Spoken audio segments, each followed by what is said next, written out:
For those of you who keep saying the Quran copied from this, the Quran copied from that, I want to show you something.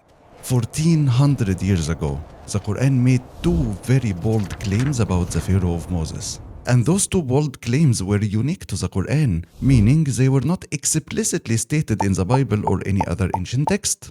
The first one is in Surah An-Nazi'at. It says that the Pharaoh of Moses claimed divinity.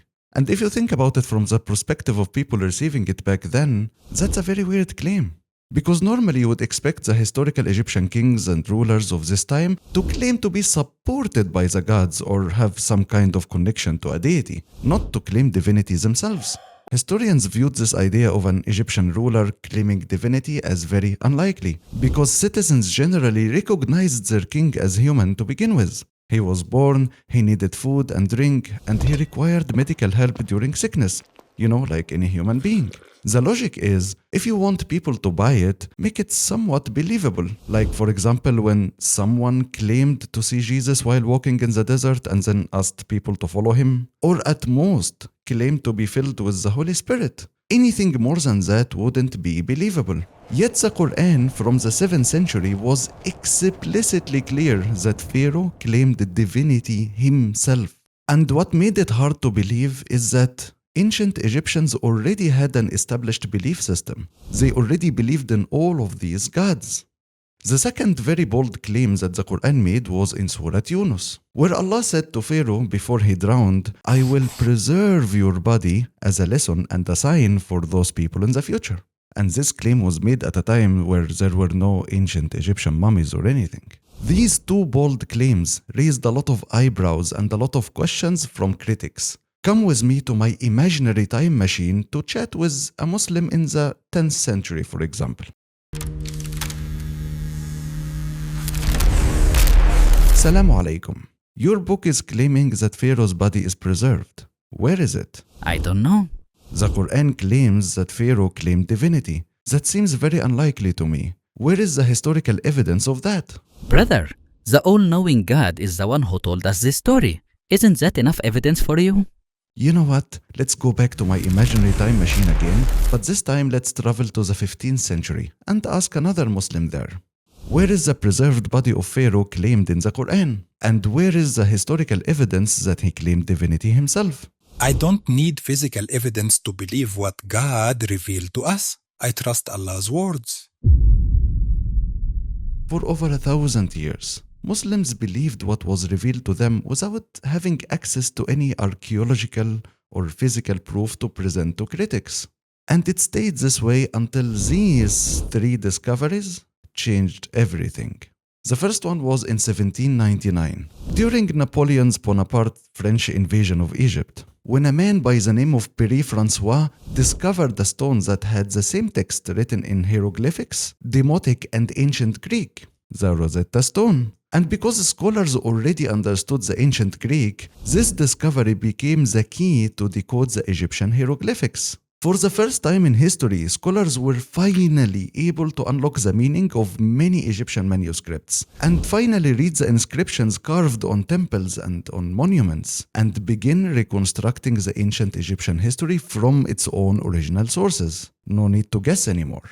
Afterwards, we discovered the story of most Egyptian kings, and we could finally study the story of Ramses II and compare it to the story of the Pharaoh of Moses. Then in 1813, the Swiss geographer Johann Ludwig was in the desert area of southwest Aswan, Egypt. And yes, before you ask, a man from Switzerland looked like this back then. Anyway, many folklore tales claim that he met a little Egyptian boy by the name Abu Simbel. This boy told him about a rock that he discovered in the desert that has a carving on it that looks like a head. And this is when he knew that there was a huge mystery buried under the desert sand in this area. This sparked the curiosity of a lot of explorers, like Ludwig or Giovanni Belzoni. It stayed a mystery though until 1909, when the Egyptian Ministry of Antiques led a huge project to remove thousands of tons of sand to uncover this huge temple carved into a rocky mountain. Carved, not built. This amazing temple documents the many accomplishments of the victories of Ramses II. But it also documents something very unexpected. The entrance of the temple features 4 20-meter-tall statues of Ramses II and a tiny statue of the Egyptian god Ra-Hor-Akhti. But historians normally expect in a religious temple that the main statue would be the statue of the god they are worshipping, not 4 statues of the king and a mini statue for the god. And when you go all the way inside the room, the main room dedicated for the gods, the sanctuary, the Holy of Holies, you find 4 statues of the supposed 4 gods of the temple. And Ramses II is one of them. This one is Amun-Ra, the master god. This one is Ra-Hor-Akhti, the god of the sun. This is Betah, the god of the dark underworld. And this is Ramses II represented as one of the gods. One of the gods in the sanctuary, in the Holy of Holies. One of the gods that should be worshipped. Scholars interpret this as a clear example of Ramses II presenting himself with divine status, equally divine and equally powerful as the other Egyptian gods. فَقَالَ أَنَا رَبُّكُمُ الْأَعْلَى. Pharaoh said, I am your Lord, the Most High. I am your God. Don't worship other gods than me. Subhanallah. Finally, the third discovery was in 1881. We found a place called the Valley of Kings. It was supposed to be a secret place because it's a place where ancient Egyptian priests hid the mummies of the kings to protect them from tomb robbers. And guess what we found among the hidden mummies there? Exactly. The mummy of Ramses II. But the surprise is still coming, because in 1974, the French physician and surgeon Dr. Maurice Bucaille did a medical study on the body of Ramses II using modern medical knowledge and radiological data. He concluded that this body likely died by drowning.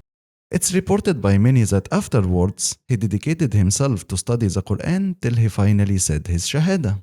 It is precisely the discoveries of science in an objective examination of the Islamic revelation have highlighted the supernatural character of certain aspects of the revelation. Today, I will preserve your body so that you may become a sign for those who come after you. Initially, I thought that after this sign, a lot of people would consider learning more about the Quran, but that is until I read the rest of the verse. Surely, most people are heedless of my signs. Don't be one of them. Because Pharaoh's body and all the information about him were fully buried under the sand and under our ignorance of hieroglyphics. During the lifetime of Prophet Muhammad, peace and blessing be upon him, in the 7th century, there was no available information about Egyptian history, hieroglyphics, or the body of Pharaoh. Yet the Quran still made these 2 huge claims that we can only study today. Subscribe if you want to see more videos like this, and of course don't forget to help this video reach every truth seeker out there. جزاكم الله خيرا. سلام عليكم.